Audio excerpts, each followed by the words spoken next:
বাংলাদেশের সর্বশেষ গুরুত্বপূর্ণ আপডেট সংবাদে আপনাকে স্বাগত। শুরুতেই সংবাদ শিরোনাম, পরে বিস্তারিত।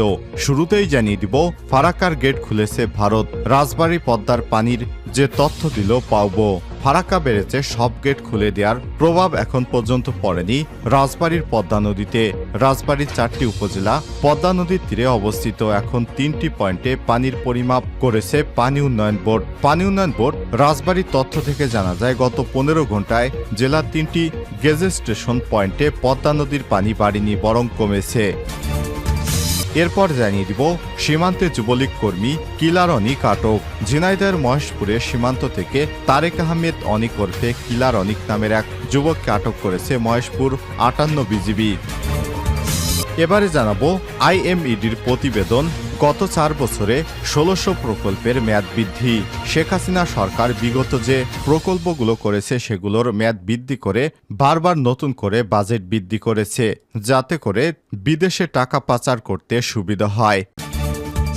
এবারে জানাবো, আসামি 10,000, জেলে রয়েছে 390 আনসার। চাকরি স্থায়ীকরণের দাবিতে সচিবালয় অবরুদ্ধ করে বিক্ষোভকারী 10,000 আনসার সদস্যদের বিরুদ্ধে মামলা করা হয়েছে। ভাঙচুর এবং শিক্ষার্থীদের উপর হামলার ঘটনায় রাজধানীর 4 থানায় তাদের বিরুদ্ধে এই মামলা করা হয়েছে। পুলিশ সূত্র থেকে সব তথ্য জানা যায়। এদিকে পুলিশে বড় রদবদল, 24 জেলায় নতুন এসপি। পুলিশে আবারও বড় রদবদল করা হয়েছে। এর মধ্যে দেশের 24টি জেলায় নতুন পুলিশ সুপার এসপি নিয়োগ দেওয়া হয়েছে। মঙ্গলবার 27 আগস্ট স্বরাষ্ট্র মন্ত্রণালয়ের জননিরাপত্তা বিভাগের পুলিশ এক শাখার উপসচিব মাহবুর রহমান শেখ স্বাক্ষরিত প্রজ্ঞাপনে এই তথ্য জানানো হয়েছে। এবং সর্বশেষ জানিয়ে দিব, বাসচাপায় পিষে গেলেন পুলিশ সদস্য। বাড়ি থেকে ছুটি শেষে কর্মস্থলে ফেরার পথে সিলেট সুনামগঞ্জ সড়কে দুর্ঘটনায় সুবীর তালুকদার 33 নামে সিলেট মহানগর পুলিশের ট্রাফিক সার্জেন্ট নিহত হয়েছে। সোমবার 26 আগস্ট বিকেল 5:30টার দিকে সিলেট সুনামগঞ্জ মহাসড়কের জাওয়া বাজারে যাত্রীবাহী মিনিবাসের সঙ্গে মোটরসাইকেলের মুখোমুখি সংঘর্ষে তিনি নিহত হয়েছেন। নিহত সুবীর তালুকদার সিলেট মহানগর পুলিশের ট্রাফিক বিভাগের ট্রাফিক সার্জেন্ট হিসেবে কর্মরত ছিলেন। তিনি সুনামগঞ্জের মৃত সুয়েন তালুকদারের ছেলে। প্রিয় দর্শক, এতক্ষণ শুনছিলেন সংবাদ শিরোনাম, এবারে বিস্তারিত। তবে তার আগে বন্ধুরা, অনুরোধ থাকবে সংবাদটিতে একটি লাইক দিন। এই চ্যানেলে আপনি নতুন হয়ে থাকলে আমাদের সংবাদটি দেখতে দেখতে চ্যানেলটি সাবস্ক্রাইব করে রাখুন, যাতে করে বন্ধুরা আমাদের পরবর্তী লেটেস্ট আপডেট সংবাদগুলো সবার আগে আপনার কাছে পৌঁছে যায়। কমেন্ট করে আপনার মূল্যবান মতামত জানিয়ে দিন আপনি বিশ্বের কোন দেশ থেকে আমাদের সংবাদটি দেখছেন এবং শুনছেন। ফারাক্কার গেট খুলে দিয়েছে ভারত। রাজবাড়ী পদ্মা নদীর পানির যে তথ্য দিল পানি উন্নয়ন বোর্ড। ফারাক্কা ব্যারেজের সব কয়টি গেট খুলে দেওয়ার প্রভাব এখন পর্যন্ত পড়েনি রাজবাড়ীর পদ্মা নদীতে। রাজবাড়ীর 4টি উপজেলার উপর পদ্মা নদীর তীর অবস্থিত। এখানে 3টি পয়েন্টে পানির সমপরিমাণ করে পানি উন্নয়ন বোর্ড রাজবাড়ীর তথ্য থেকে জানা যায়, গত 15 ঘন্টায় জেলার 3টি স্টেশন গেজেট পয়েন্টে পদ্মা নদীর পানি বাড়েনি, বরং কমেছে। রাজশাহী পানি উন্নয়ন বোর্ড উপসহকারী প্রকৌশলী মোহাম্মদ হাফিজুর রহমান জানিয়েছেন, গত 15 ঘন্টায় পাংশা উপজেলার সেনগ্রাম গেজ স্টেশন পয়েন্ট এবং সদর উপজেলার মহেন্দ্রপুর গেজ স্টেশন পয়েন্টে পদ্মা নদীর পানি বাড়েনি। তবে গোয়ালন্দ উপজেলার দৌলতদিয়া গেজ স্টেশনে পয়েন্টের পানি 8 সেন্টিমিটার কমেছে। এ সময় তিনি জানান, সেনগ্রাম গেজ স্টেশন পয়েন্টের পানি বিপদসীমার 10.52 সেন্টিমিটার, সেখানে পানি 9.7 সেন্টিমিটার প্রবাহিত হচ্ছে।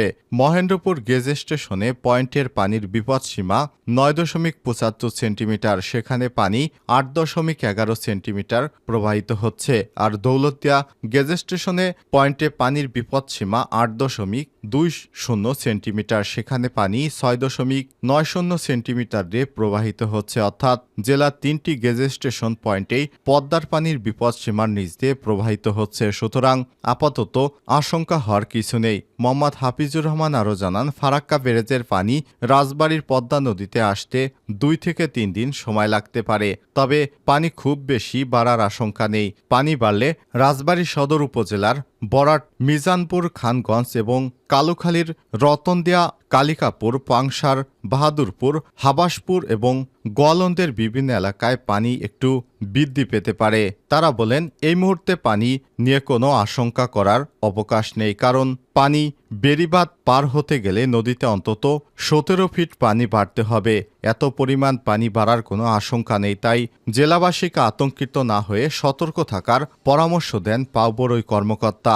এদিকে ফারাক্কা ব্যারেজের গেট খোলা নিয়ে ভারতের পররাষ্ট্র মন্ত্রণালয়ের মুখপাত্র রণধীর জয়সওয়াল বলেছেন, এটি একটি স্বাভাবিক ঘটনা যা বর্ষা মৌসুমে করা হয়ে থাকে। সোমবার রাতে সাংবাদিকদের প্রশ্নের মুখোমুখি এসব কথা বলেন ভারতের পররাষ্ট্র মন্ত্রণালয়ের মুখপাত্র। সীমান্তে যুবলীগ কর্মী কিলার অনিক গ্রেপ্তার। ঝিনাইদহের মহেশপুর সীমান্ত থেকে তারেক আহমেদ অনিক ওরফে কিলার অনিক নামে এক যুবককে গ্রেপ্তার করেছে মহেশপুর 58 বিজিবির সদস্যরা। গত দিবাগত রাত 1টার সময় এক প্রেস বিজ্ঞপ্তিতে বিষয়টি নিশ্চিত করেছেন 58 বিজিবির উপপরিচালক মেজর মোল্লা ওবায়দুর রহমান। অনিক ঢাকা জেলার বাড্ডা থানার উত্তর বাড্ডা ভালিপাড়া সুতিভোলা গ্রামে আবু তাহেরের ছেলে। তার বাবা ঢাকা মহানগর যুবলীগের সহসভাপতি। তিনি ঢাকা 38 নং ওয়ার্ডের যুবলীগের একজন কর্মী ছিলেন।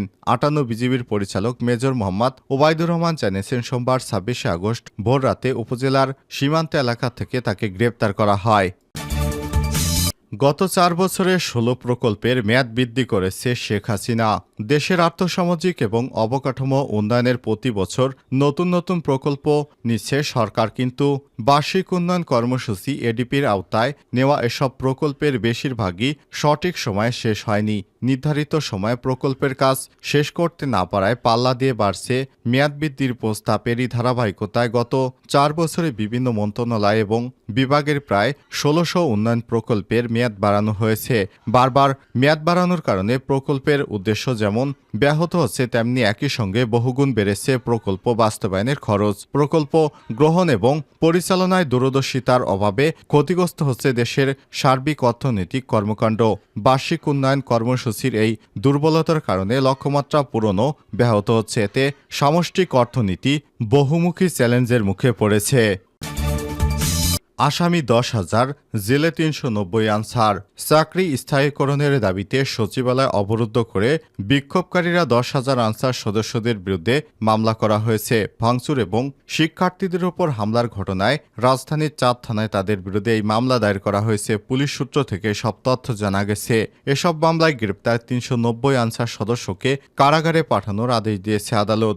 গতকাল সোমবার বিকেলে ঢাকার মেট্রোপলিটন ম্যাজিস্ট্রেট মোহাম্মদ মোশারেফ হোসেন তাদের কারাগারে পাঠানোর আদেশ দেয়। রমনা, শাহবাগ, পল্টন, বিমানবন্দর থানার মামলায় আটককৃত আনসার সদস্যদের আদালতে হাজির করে কারাগারে রাখার আবেদন করে পুলিশ। সেই আবেদনের পরিপ্রেক্ষিতে বিচারক তাদের কারাগারে পাঠানোর আদেশ দেয়।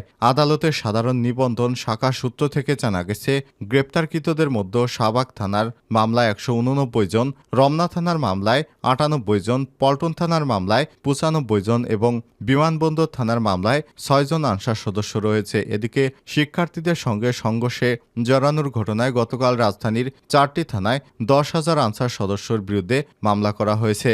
এসব মামলার অভিযোগে বলা হয়েছে, 25 আগস্ট রাত 9টার দিকে সচিবালয়ের সামনে সাধারণ আনসার এবং বৈষম্যবিরোধী ছাত্র আন্দোলনের মধ্যে পাল্টা শুরু হয়। এ সময় কিছু আনসার সদস্য পল্টন মডেল থানাধীন 0 পয়েন্ট এলাকায় চাকুরি জাতীয়করণ এবং বিভিন্ন দাবিতে রাজপথ অবরোধ করে রাখে। এই পরিস্থিতি নিয়ন্ত্রণে অন্তর্বর্তীকালীন সরকারের স্বরাষ্ট্র উপদেষ্টা সহ অন্য উপদেষ্টারা তাদের দাবি দেওয়ার প্রতি পূর্ণ সমর্থন জানিয়ে দ্রুত বাস্তবায়নের লক্ষ্যে সাধারণ আনসার সদস্যদের পক্ষে কয়েকজন প্রতিনিধিদের সঙ্গে তাৎক্ষণিক বৈঠক করেন। এ অবস্থায় তাদের দাবি দেওয়া মেনে নেওয়ার কথা বললেও কিন্তু তারা উপদেষ্টাদের সচিবালয়ে অবরুদ্ধ করে রাখে এবং সচিবালয়ে ভাঙচুর এবং নানাবিধ রাষ্ট্রবিরোধী স্লোগান, ইটপাটকেল নিক্ষেপ করতে থাকে। এ কারণে তাদের বিরুদ্ধে এই মামলা দায়ের করা হলো।